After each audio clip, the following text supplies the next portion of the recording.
Didier Reynders. Si vous êtes belge, son nom vous dit forcément quelque chose. Autrefois, l'un des hommes les plus influents de ce pays, aujourd'hui, suite à une affaire de corruption, il est tombé totalement en disgrâce. Et justement, dans cette affaire de corruption, de nouveaux éléments viennent d'apparaître qui ont entraîné l'ouverture d'une enquête contre la banque ING. Alors ça me paraît important de reprendre tous les éléments de cette enquête pour que vous puissiez ici trouver un récit complet et savoir exactement de quoi Didier Reynders est accusé pour l'instant, ce qu'il en est de l'enquête et ce qu'il risque.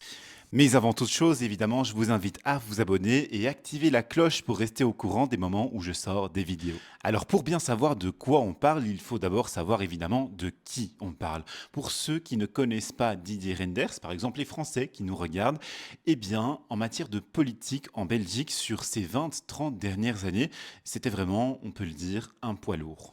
Didier Reynders, on commence vraiment à entendre parler de lui en 1995 à la mort de Jean Gaulle, son mentor, qui était du PRL, le Parti réformateur libéral, devenu aujourd'hui le mouvement réformateur. Forcément, Didier Reynders est du même parti, c'est le chef de cabinet de Jean Gaulle en 1995 et il était vu un peu comme son successeur naturel, notamment à la tête du PRL, le futur mouvement réformateur.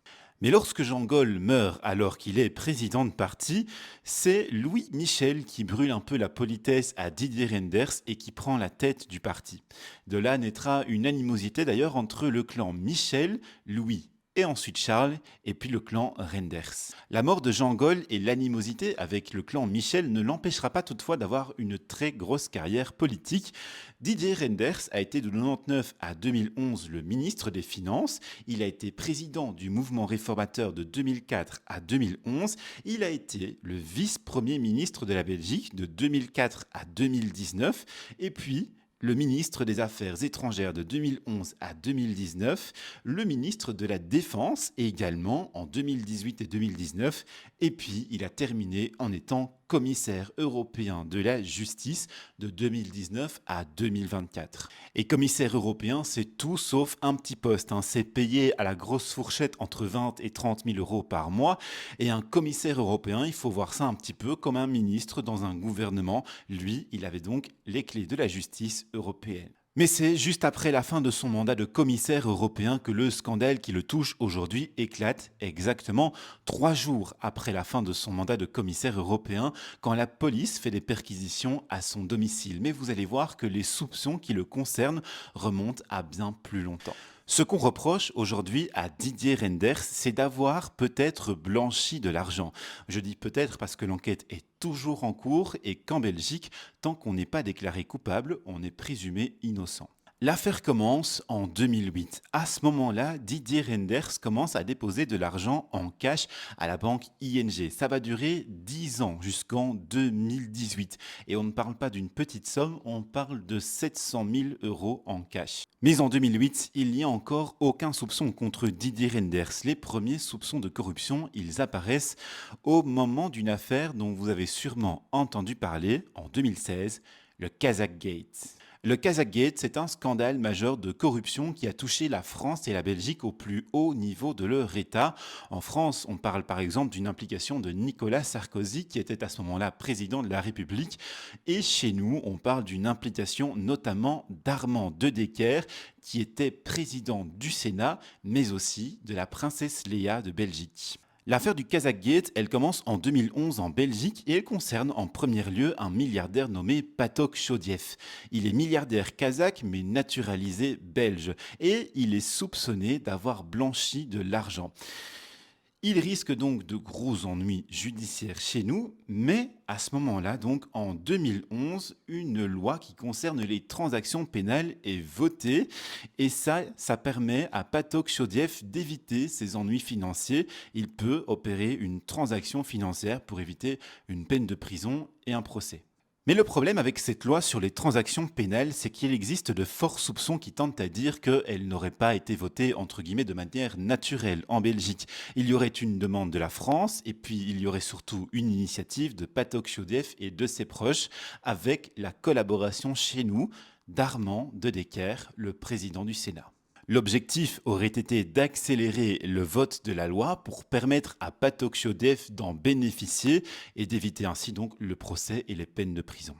Alors que vient faire Didier Reynders dans cette affaire? Eh bien, il y a d'abord le fait que l'avocate française de Patok Chaudieff a écrit une lettre au conseiller à la diplomatie de l'Élysée dans laquelle elle se plaint visiblement de ses honoraires et elle a mis en copie Didier Reynders. Mais en plus de cela, à la date du 2 février 2012, on trouve dans son agenda un rendez-vous avec, je cite, ADD plus DR.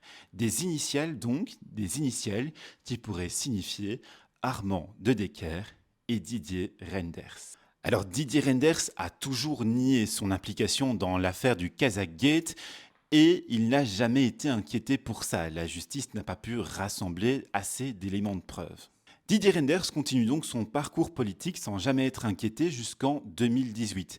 C'est à ce moment-là que la banque ING se rend compte des versements en cash de Didier Reynders sur son compte, pour donc une somme qui va jusqu'à 700 000 euros, et elle décide d'interroger Didier Reynders à ce sujet. Didier Reynders répond que ces dépôts de cash sur le compte de la banque ING correspondent à de la revente et de l'achat d'œuvres d'art. C'est une ligne de défense d'ailleurs qu'il tient toujours aujourd'hui. La banque ING n'ira pas immédiatement plus loin dans son enquête, mais Didier Reynders va à ce moment-là, semble-t-il, cesser ses dépôts en cash sur le compte de sa banque et il va se mettre à jouer au loto. À partir de 2018, il se rend dans la station d'essence Texaco de son quartier et il joue des sommes importantes en e-tickets de loto et d'euros millions.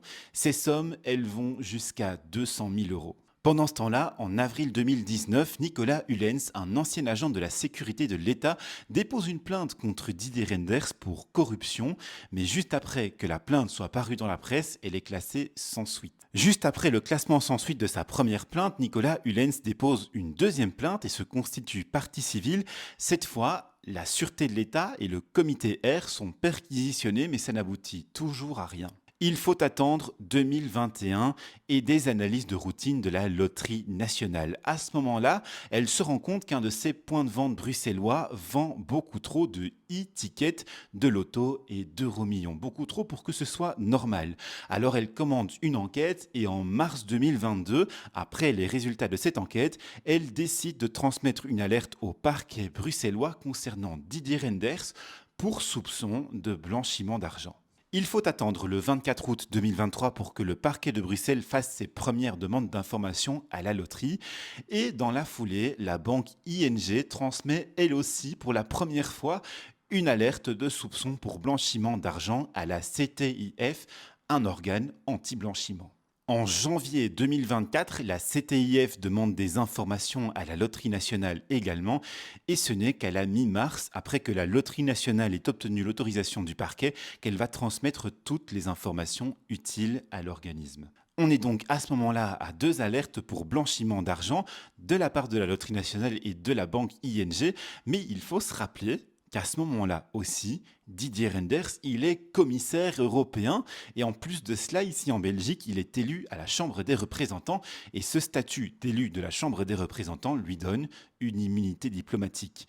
La police et le parquet ne peuvent donc pas faire n'importe quoi. C'est sans doute à cause de cela, par exemple, qu'ils attendent la fin du mandat de commissaire européen de Didier Reynders pour mener des perquisitions à son domicile 3 jours seulement après que son mandat soit terminé. Lors de ces perquisitions, la police va trouver au domicile de Didier Reynders 7 000 euros en cash et va forcément demander au couple Reynders de s'expliquer. Oui, parce que je ne l'ai pas encore dit jusqu'à maintenant, mais la femme de Didier Reynders est forcément impliquée dans l'affaire aussi. La ligne de défense du couple Reynders reste la même depuis le départ. Les dépôts en cash sur le compte de la banque ING concernent d'après eux l'achat et la revente d'œuvres d'art. Et puis pour ce qui concerne la loterie, eh bien, ce serait une addiction de la part de Didier Reynders au jeu. Dans l'entourage de Didier Reynders, on se rend compte que deux personnes particulièrement intéressantes pour l'enquête gravitent autour de lui. D'abord, Olivier Tenissen, un antiquaire, et puis Jean-Claude Fontinoy, son ex-conseiller et un ami proche. Il faut dire que l'enquête concernant Didier Reynders n'est toujours pas terminée. La police cherche notamment toujours à vérifier sa ligne de défense concernant l'achat et la revente d'œuvres d'art. Pour cet achat et revente, Didier Reynders serait passé par l'antiquaire bruxellois Olivier Tenissen, mais aussi donc par Jean-Claude Fontinoy, son ami et ex-conseiller. C'est pour ça qu'en juin 2025, des perquisitions conjointes ont été menées chez l'antiquaire et puis chez le conseiller, dans les deux domiciles, mais aussi à la boutique, évidemment, de l'antiquaire. Et tout ça nous mène pratiquement à aujourd'hui. Il y a quelques jours, au mois d'août, le parquet de Bruxelles a ouvert une information judiciaire contre la banque ING. En fait, la Banque nationale de Belgique a elle-même enquêté et contrôlé la banque ING parce que la ligne du temps paraît assez incohérente dans les actions de la banque. Rappelez-vous de ce que j'ai dit il y a quelques minutes. Les dépôts en cash ont commencé sur le compte de Didier Renders en 2008 et ils se sont arrêtés vers 2018 seulement au moment où la banque a interrogé Didier Renders. Il y a donc 10 ans d'inaction de la part de la banque. Ça, c'est le premier fait qui est assez anormal pour la Banque nationale de Belgique. Le deuxième fait, qui n'est pas très normal non plus, c'est que Didier Renders est interrogé par la banque ING en 2018, mais la banque n'agit qu'en 2023 et transmet seulement à ce moment-là son alerte pour soupçon de blanchiment d'argent.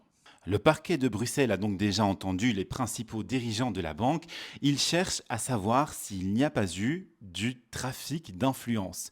Le trafic d'influence, c'est un acte de corruption dans lequel une personnalité qui occupe une fonction publique use de son influence, réelle ou supposée, pour obtenir un acte d'une institution publique, comme une banque par exemple, ou bien justement l'abstention d'un acte, donc le fait par exemple de ne pas déposer une alerte plus tôt. Voilà donc où en est l'affaire Didier Renders aujourd'hui. On est possiblement donc sur un blanchiment d'argent d'une somme qui correspond à 1 million d'euros. Il faudra voir donc dans la suite de l'enquête quelle est exactement l'implication de la banque ING, quelle est l'implication aussi donc de l'antiquaire et puis de l'ami et l'ex-conseiller le Didier Renders. Et puis que risque-t-il? Forcément des peines de prison. Dans le cas de Didier Renders, ça ne sera pas automatique puisqu'il dispose toujours de son immunité parlementaire et donc il faudra un vote à la Chambre des représentants pour la supprimer. C'est la fin de cette vidéo, je vous remercie de l'avoir suivi et puis je vous donne rendez-vous tous les lundis pour commencer donc dans les belles actus de la semaine, un condensé de l'actualité politique de la semaine qui vient de s'écouler et puis dans les autres vidéos que je fais entre temps. Merci à vous et abonnez-vous.